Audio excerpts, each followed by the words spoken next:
Stop muna. Huwag muna mag-worry. Huwag muna i-stress ang sarili. Huwag muna mag-isip ng negative.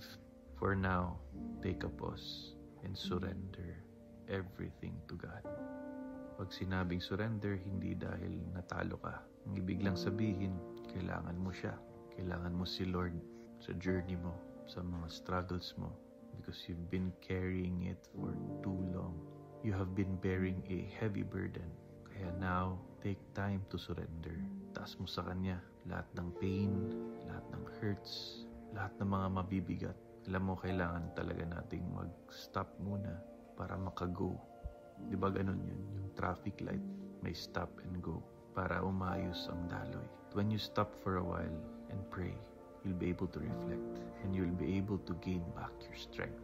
Kaya kung pagod na pagod ka na, take this time to stop and surrender.